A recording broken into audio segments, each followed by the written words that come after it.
Welcome to the Ultimate Sports Blog Podcast. Today is Friday, September 14th, 2018. Today I'm going to recap yesterday's NFL and college football games. I'll go over yesterday's baseball games, look ahead to tonight's games, go over a big-name baseball player and a big-name hockey player, each retiring, a big hockey trade that went down as soon as I was done with yesterday's podcast, and I'll do my picks for college football and the NFL for the weekend. All right, football.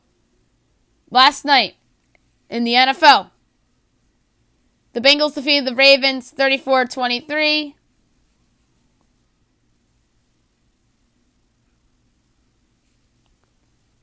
As the Bengals are now 2-0, the Ravens dropped the 1-1. Andy Dalton, 24-42, 265 yards and 4 touchdowns. Joe Flacco, 32 of 55, 376 yards, 2 touchdowns, and 2 picks. First quarter, Andy Dalton, A.J. Green for 4 yards, 7-0. Dalton to Green again for 32 yards, 14-0. Second quarter, Dalton to Green again. So the hat trick for A.J. Green, 21-0 Bengals. Ravens get on the board on a 1-yard run by Jervarius Allen, make it 21-7. Dalton to Tyler Boyd for 14 yards, 28-7 Bengals. Joe Flacco to Mark Andrews, 1-yard pass, 28-14 halftime. Third quarter, Justin Tucker, 55-yard field goal, 28-17. Fourth quarter, Flacco to John Brown, 21 yards.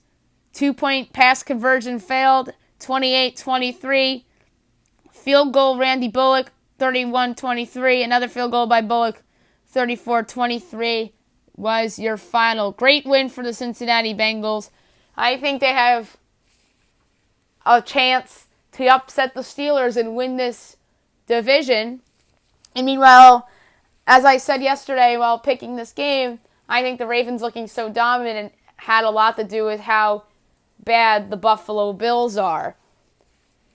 So that might have came in through fruition a little bit last night. We'll see how the rest of the Ravens season goes. And buy stock on the Bengals if I'm any gambler or degenerate in terms of playoff odds and division odds for that matter, assuming Le'Veon Bell doesn't come back for the Steelers. College football. A couple games yesterday that were either moved or time postponed due to Hurricane Florence were played yesterday. Charlotte defeated Old Dominion 28-25. This game was moved from Saturday. Charlotte's now 2-1, Old Dominion 0-3, so a good surprise start for Charlotte. Chris Reynolds, 23 of 34, 202 yards, 2 touchdowns. Stephen Williams, 16 of 28, 215 yards, a touchdown, and 2 picks. So maybe Charlotte isn't as bad as we think, and maybe Old Dominion is overrated. Boston College defeated Wake Forest 41-34. I had Boston College winning this game, and I had them covering, so good job by me. BC's 3-0, Wake's 2-1. Big win for BC. Anthony Brown, 16 of 25, 304 yards, 5 touchdowns. Sam Hartman, 20 of 45, 214 yards, 2 touchdowns, and 2 picks. A.J. Dillon, keep an eye on him as a dark horse Heisman candidate. BC is relevant down the stretch. 33 carries, 185 yards, and a touchdown. Utah State defeated Tennessee Tech 73-12. Utah State is 2-1. Tennessee Tech is 0-3 in the FCS. Jordan Love, 21 of 36, 236 yards, and 2 touchdowns. The quarterback of Tennessee Tech, Brad Fisher, 5 of 14, 61 yards, and a pick. Wednesday, there was a game that was moved due to Hurricane Florence as well, and they had to play it on Campbell's campus, and that was Coastal Carolina defeating Campbell 58-21. Coastal Carolina could be a surprise team in the Sun Belt this year. They are 2-1. Campbell drops to 2-1. Kilton Anderson, 10 of 14, 202 yards, 3 touchdowns, and a pick. Daniel Smith, 16-34, 218 yards and a touchdown pass. I'll get to the picks later on in the podcast. To baseball we go. Last night, or yesterday afternoon I should say, the Rockies defeated the Diamondbacks 10-3. Rockies are still in first place in that division. They're 81-65 on the year. Arizona 77-70. Cal Freeland with the win. Matt Koch with the loss. Diamondbacks, I think, are in real trouble, and they are almost done to me. The Phillies are done. The Diamondbacks are darn close. And I'm going to get into this within the next couple weeks on the podcast about teams that are not heading to the postseason and what's next for all those teams. And who knows, the Diamondbacks are probably going to be in that conversation along with the Phillies and along with a little bunch of other teams. The Mets defeated the Marlins 4-3 in Game 1 of a doubleheader. The Mets jumped to 67-78. The Marlins dropped to 57-88.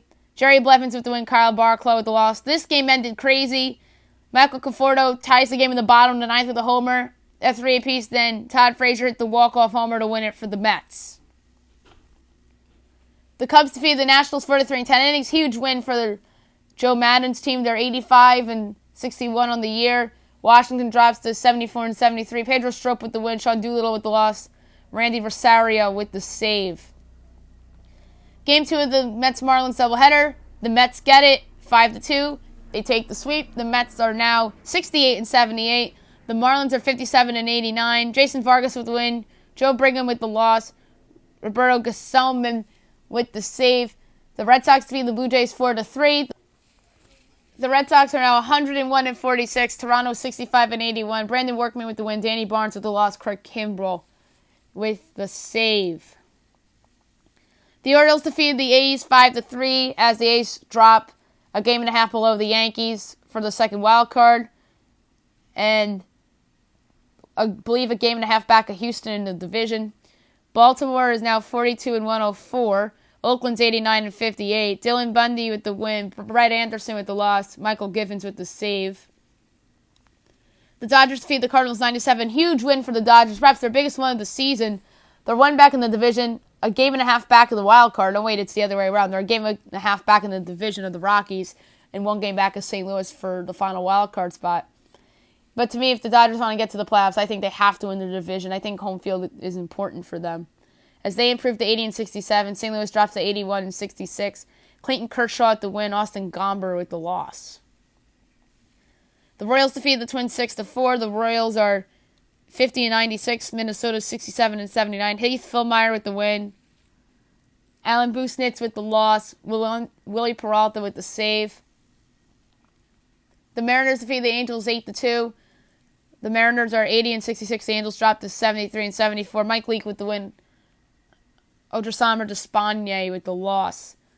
Tonight's games, you have the Blue Jays and the Yankees. Yankees got to get right this weekend. Masahiro Tanaka against Marco Estrada. White Sox Orioles meaningless series. James Shields and Luis Ortiz. Marlins Phillies, let's face it, this is a meaningless series now. I think the Phillies are done. Wayne Chen and Zach Eflin. Mets Red Sox, kind of meaningless too. Noah Syndergaard and Hector Velasquez. Tigers Indians, meaningless as well. Matt Boyd and Josh Tomlin. A's Rays is a great series.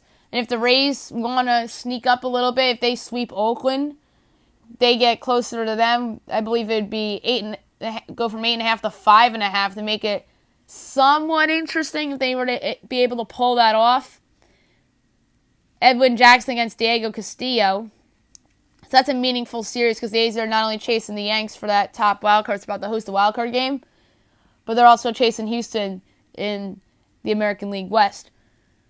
7:30 have the Nationals and the Braves. The Braves almost on the verge of clinching the National League East. Max Scherzer against Kevin Gausman. Dodgers Cardinals for that wild card spot, and then the Dodgers case trying to chase Colorado for the division. And St. Louis is only 3.5 back of the Cubs because the Cubs have been losing a couple games to the Brewers recently, which made it interesting for Milwaukee and St. Louis to get back into that division race. You have Walker Buehler and Jack Flaherty. That's a nice pitching matchup Reds-Cubs, meaningful for the Cubs to stave off St. Louis and Milwaukee. Matt Harvey and Cole Hamels. Pirates-Brewers. Brewers, it's meaningful for it to try to catch the Cubs or hang on to that home field spot if they were to play in that wild card game. Chris Archer against Gio Gonzalez. So two mid-season acquisitions. Who would have thunk Chris Archer against Gio Gonzalez in Pirates Brewers?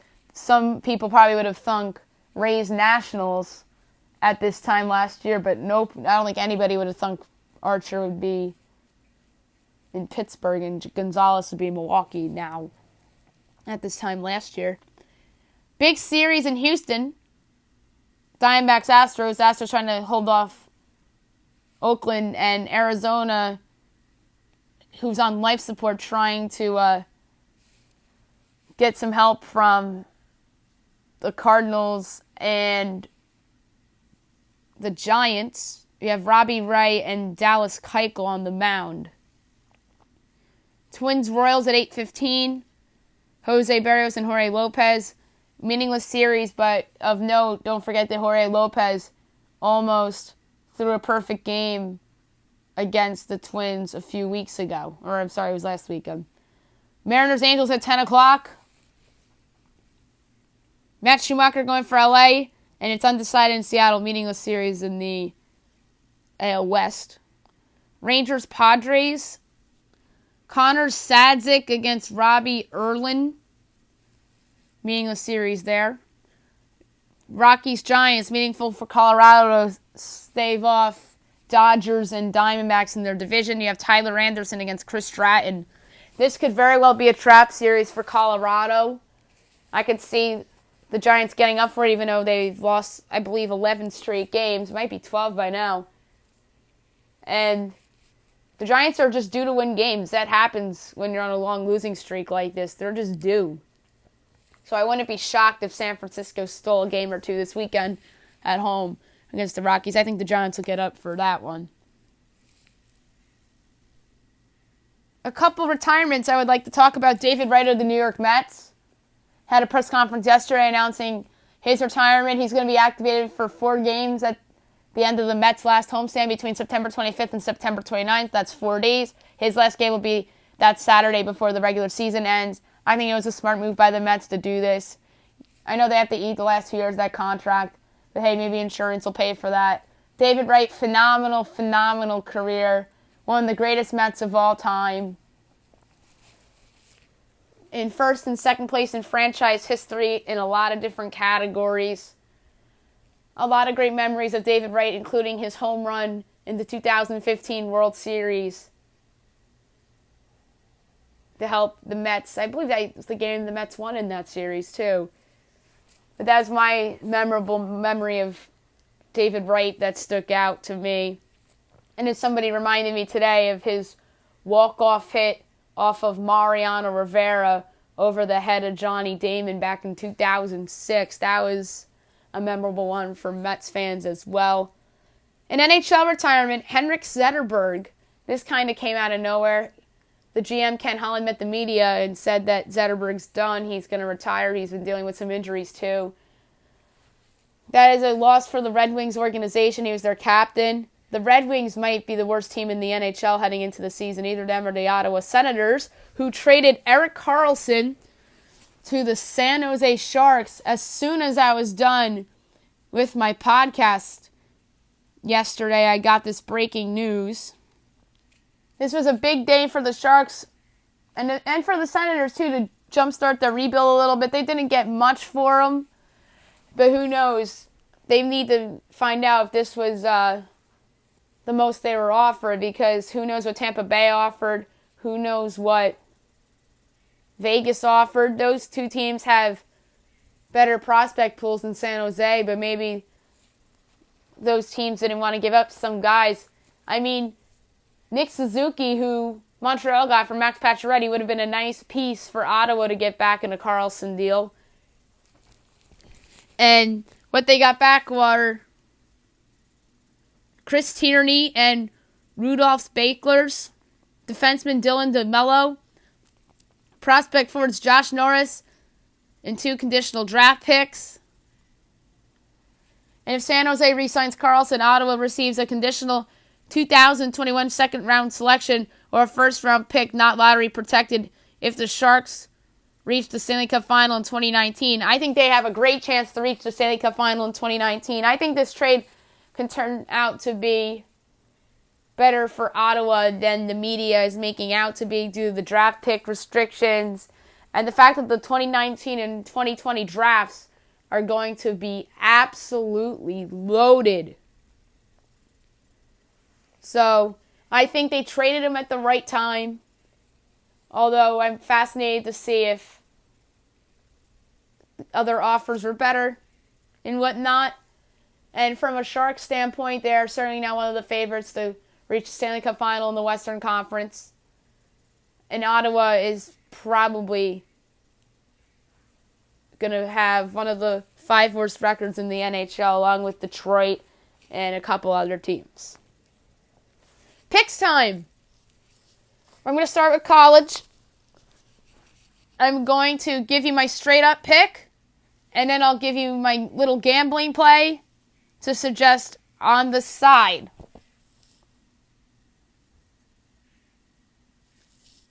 We're going to start with tonight's games. Georgia State at Memphis. Georgia State is 1-1 on the year. Memphis is also 1-1 and an 0-1 in conference play.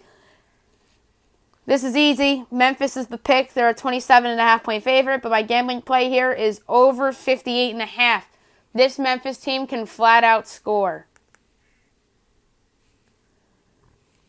Saturday. You have Troy at Nebraska. I'm taking Nebraska straight up. But my gambling play is Troy plus 11.5. Troy's a better team than what they showed against Boise State. And the over-under is 57.5. Florida State at Syracuse. Most folks probably thought that this would be an easy win for the Seminoles before the season. Not so fast. The Seminoles are not as good as everybody expected, and I like the Orange to pull off this upset at home, so give me Syracuse. The gambling play here is +3, and I take a jab on the money line as well. The over-under is 68. The money line has to be like +130 or something like that. Temple at Maryland. The pick here straight up is Maryland. They're a 16-point favorite, but my gambling play is over 51. Oklahoma at Iowa State. The pick here is Oklahoma. They're a 17.5 point favorite. But I love this pick. I'm going to make this one of my best bets this week. And that is over 55. I think that is a complete lock. I think Oklahoma can score 40. And Iowa State can score somewhere between 20 and 30 points. I probably would take Iowa State plus 17.5. But I love the over on this. Georgia Southern at Clemson. Clemson's a 33-point favorite. I'm taking Clemson straight up, but the play here is over 45.5. I just don't see how Clemson scores less than 35 points. Like, this is a really good offense. I think their defense is phenomenal. That's the case for the under. But I just think people are overlooking their offense. Ball State at Indiana. I'm taking Indiana straight up, and the gambling play here is 14.5, laying the points. The over-under is 57.5. Miami at Toledo. I am taking Miami straight up, but the gambling play here is the plus 10. I think this is a single-digit game, but I still think the Hurricanes find a way to pull it out late. The over-under is 56.5. UTEP at Tennessee. I'm taking Tennessee straight up. The over-under is 47.5. I'm taking the over, and Tennessee is laying 30.5. Kent State at number 11 ranked Penn State, who I'm picking to win straight up, and I'm also taking the minus 35 with the Nittany Lions. The over-under 64.5. Hawaii at Army. I'm taking Army straight up, and I'm also taking the -6.5 with the Black Knights. The over-under is 62. And I just don't like Hawaii traveling to the East Coast and having a 12 o'clock game in their campus. It would be 6 o'clock in the morning once they play. Georgia Tech at Pitt. I'm taking Pitt straight up, and I'm also playing the 4.5 as my gambling pick here, and the over-under is 52.5. Tulane at UAB. I'm taking UAB straight up, and I'm taking them plus the 4. The over-under is 57. Vanderbilt at Notre Dame. I'm taking Notre Dame straight up. The over-under is 52, but my gambling podcast play here is the plus 14.5 with the Commodores. I think this game's going to be close, and don't forget last week that Ball State, who is much worse than Vanderbilt, hung around last week in South Bend. BYU at number 5, Wisconsin. I'm taking Wisconsin straight up and the -21.5. The over-under is 44.5. 12th ranked LSU at 7th ranked Auburn. I'm taking Auburn straight up. The over-under is 44.5. Although I do like the under, but I'm taking LSU plus 9.5. I think LSU covers, but Auburn wins. Central Michigan and Northern Illinois. Northern Illinois is the pick. They're a 14-point favorite, but my play here is over 44.5. Miami of Ohio at Minnesota. I'm taking Minnesota straight up. They are laying 14.5, but I'm going under 46.5. 17th ranked Boise State at 22nd ranked Oklahoma State. I'm taking Boise State to win this game outright as a short underdog. You could argue they should be favored in this game, but my gambling play here is over 63.5. I think both of these teams are going to go up and down the field. I think this is going to be like a 40-33 Boise State win. So I really like the over here. SMU at 19th ranked Michigan. I'm taking Michigan straight up. They're giving 35 points, but my gambling play here is over 53.5. Duke at Baylor. I'm taking Duke to win straight up and pull off this upset. The over-under is 49, and I'm obviously taking the plus 6. And I do not think that Baylor should be favored by this much, even though Duke is missing Daniel Jones. But I'm still taking the Blue Devils outright. South Florida against Illinois at Soldier Field. I'm taking South Florida straight up. The over-under is 59. And I'm taking the -10 for the Bulls to cover. UTSA at Kansas State. I'm taking Kansas State straight up. The over-under is 46.5. But I am taking the Roadrunners getting the 21.5 to cover. Colorado State at Florida. I'm taking Florida straight up. The over-under is 56, but I'm taking Colorado State plus 20.5 to cover. North Texas plus 7 at Arkansas. Not only taking the plus 7, I'm taking them as my money line pick of the week. The upset. The Mean Green of North Texas are going to pull this off. And the over-under is 70. Houston at Texas Tech. I'm taking Houston to win. The over-under is 71, and they are laying only 1 point. And you know what? I'm making that one of my best bets of the week.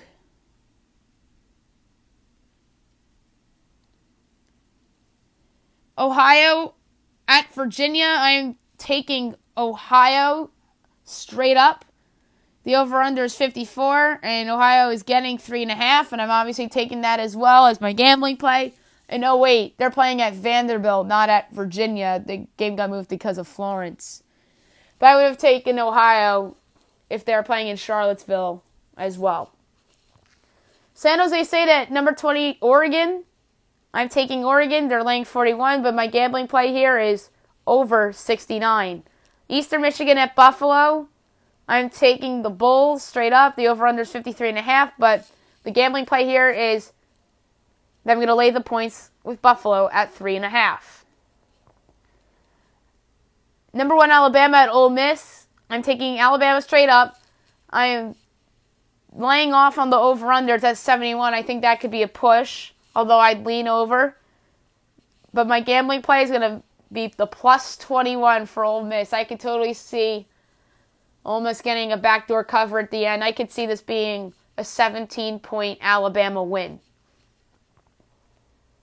Texas State at South Alabama. I am taking South Alabama straight up. They're laying 10.5, but the gambling play is over 49. Oregon State at Nevada. I am taking Nevada to not only win straight up, but I'm taking them to cover the 3.5, the over-under 70. And this is one of my best bets of the week in terms of the minus 3.5. Arkansas State at Tulsa. I'm taking Arkansas State straight up, the over-under 72, and I'm also making this one of my best bets of the week. Middle Tennessee at number 3, Georgia. This game got moved to 12 o'clock, so I should have put this with those games. I'm taking Georgia. They're giving 32.5, but my gambling play here is the over 54. Like Clemson, I can't see Georgia scoring less than 35, 40 points. And Middle Tennessee is not a good defensive team. Louisiana at 16, Mississippi State. I'm taking Mississippi State straight up. They're laying 33, but the gambling play here is under 65.5. UMass at FIU. I'm taking FIU straight up, the over under 60.5, but I'm taking the -4 as the gambling play. Missouri at Purdue. I'm taking Purdue to pull off the upset. They're getting 6.5. And that's what I'm taking gambling-wise, the over-under 65.5. And the 6.5, I'm making one of my best bets of the week. Louisiana Monroe at Texas A&M.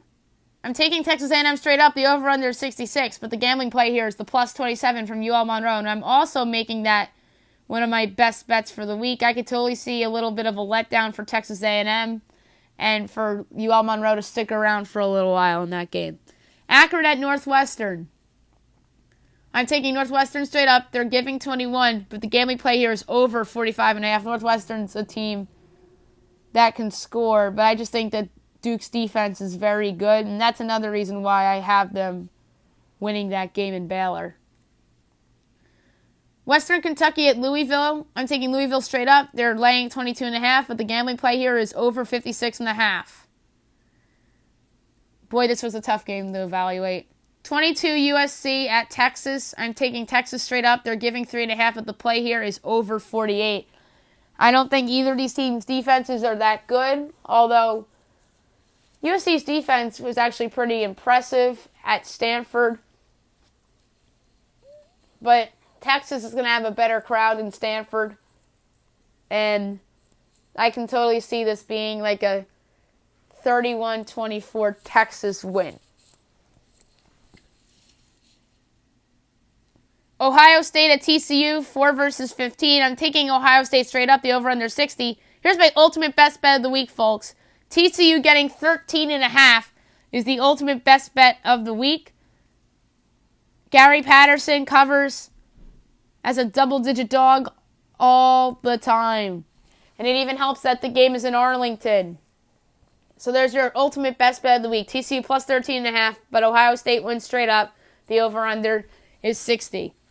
New Mexico at New Mexico State. I am taking the Aggies to win, to get their first win of the year. They're getting 4 at home.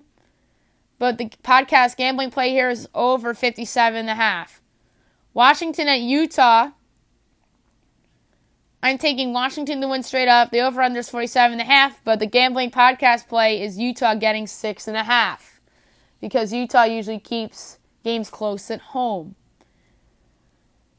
23rd ranked Arizona State at San Diego State. I'm taking the upset. I'm going with the Aztecs at home. They knocked off Stanford last year, and last year's Stanford team is better than this year's Arizona State team. And this year's San Diego State team is better than last year's San Diego State team. So give me the Aztecs to win. And obviously the gambling podcast plays the +5. And the over-under here is 45.5. Fresno State at UCLA. I'm taking Fresno State to win. They're getting a point at the podcast gambling play, and the over-under is 51. And that's it for the college picks. Let's go to NFL now. On Sunday, you have the Colts and the Redskins. 1 o'clock on CBS.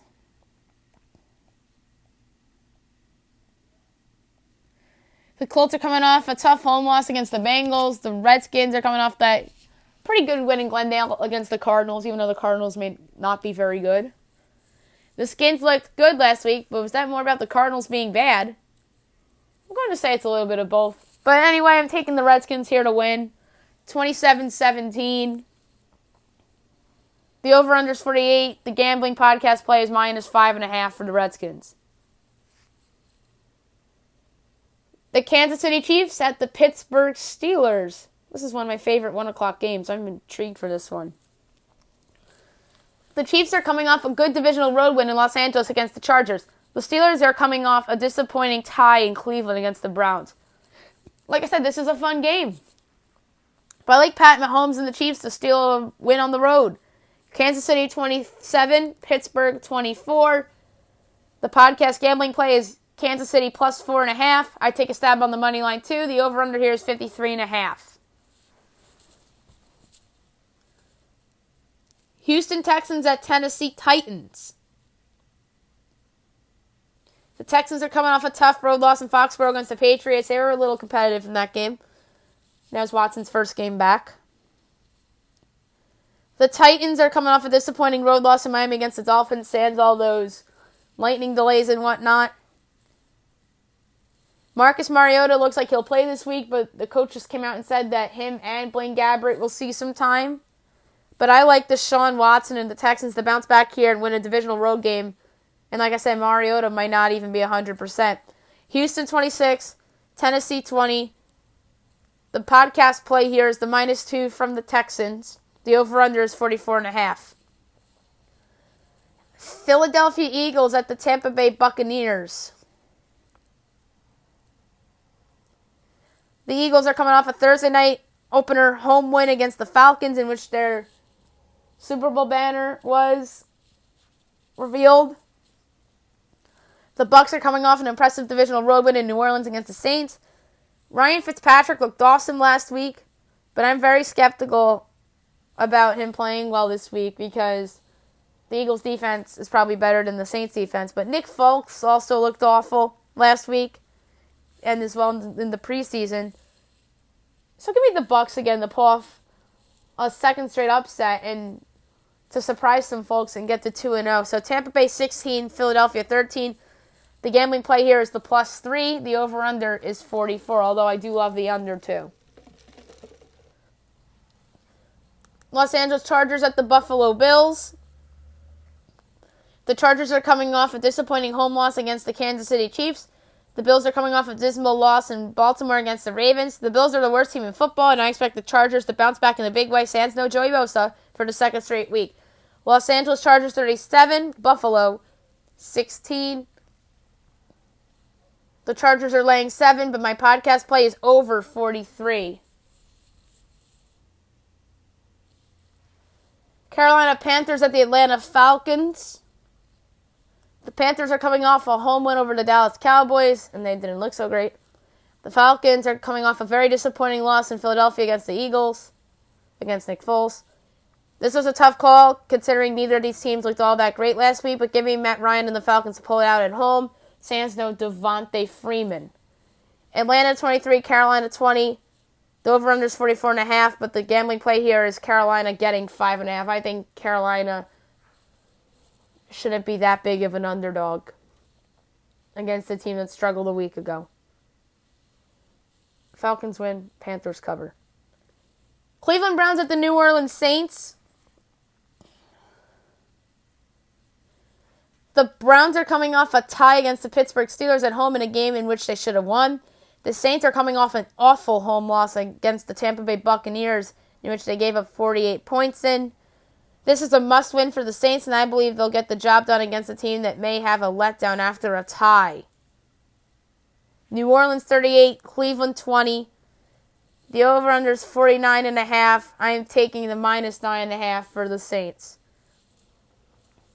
The Miami Dolphins at the New York Jets. The Dolphins are coming off a nice home win over the Tennessee Titans, despite all the rain delays. The Jets are coming off a great Monday night road win in Detroit against the Lions. Sam Darnold rebounded nicely after throwing a pick six on his first NFL snap, and I expect him to have another nice game to lead the Jets to a win over a team that I'm not sold on in the Dolphins. I think they just took advantage of a team who lost their quarterback for a majority of that game in Marcus Mariota. Jets 24, Dolphins 17. The Jets are laying 3, but the podcast play is under 43.5. 4 o'clock games. Arizona Cardinals at the Los Angeles Rams. The Cards are coming off a dismal home loss against the Redskins. The Rams are coming off a Monday night road win in Oakland against the Raiders. The Cards could be the worst team in the NFC this season, and the Rams are probably the best team in football, and that's why the Rams are my lock of the week. Rams 37, Arizona 13.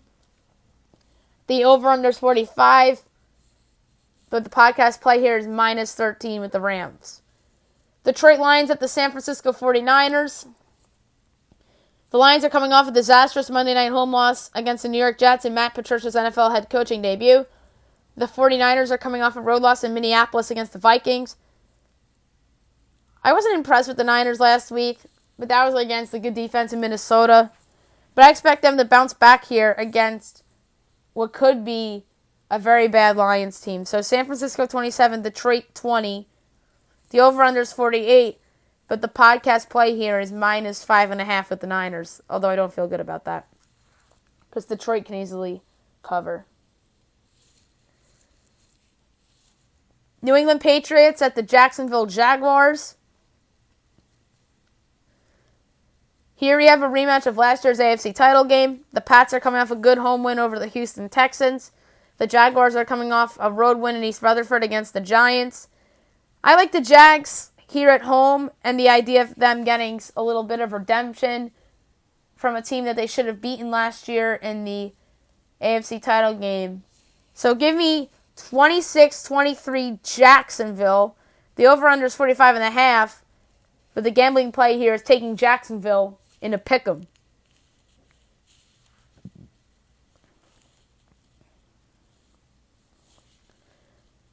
Oakland Raiders at the Denver Broncos.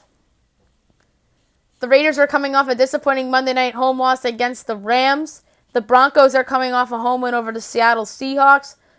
The Broncos are home and have a great pass rush, and I expect them to win a close one over their division rivals. Denver 26, Oakland 20. The Broncos are laying 6, but I'm taking over 45.5. New York Giants at Dallas Cowboys. 8:20 NBC, Al Michaels, Chris Collinsworth, Michelle Tavoya on the call. The Giants are coming off a disappointing home loss against the Jacksonville Jaguars in a game that they probably should have won. The Cowboys are coming off a loss in Charlotte against the Panthers in which their offense was putrid, and they were obviously missing key pieces on the offensive line. This was a hard call, considering that the Cowboys are home, and they usually do well against the Giants at home over the last couple of years. But I like the Giants to win here on the road, and I expect their offense to be better than it was a week ago against a weaker defense. Odell Beckham Jr. and Saquon Barkley are going to light up people fantasy teams and lead the Giants to an important road victory. Giants 22, Dallas 17. The Giants are getting 3.5, but the podcast play here is under 42.5. Monday Night Football, the Seattle Seahawks at the Chicago Bears, 8:15 ESPN. Joe Tessitore, Jason Witten, Booger McFarland, Lisa Salters on the call. The Seahawks are coming off a loss in Denver against the Broncos in which they could have won that game. The Bears are coming off the heartbreaking Sunday night divisional road loss in Green Bay against the Packers. I love the Bears in this spot and their pass rush led by Khalil Mack to get to Russell Wilson and to get the Bears their first win of the season in what I think is an important game for Matt Nagy's team. Bears 27, Seattle 17. The over-under is 43, but the podcast gambling play here is the -3 with the Bears. Before we go, Josh Sitton, the offensive lineman for the Dolphins, is out for the season due to a torn rotator cuff. This is a big loss for the Dolphins. That's another reason why I'm picking against them this week. I just forgot to mention that. And that's it for the podcast today. I'll be back tomorrow recapping the Georgia State-Memphis game from tonight, go over all the baseball games, and look ahead to tomorrow's slate of baseball games. And they'll also go over anything else that happens in the world of sports. I hope you guys have a great day, everybody.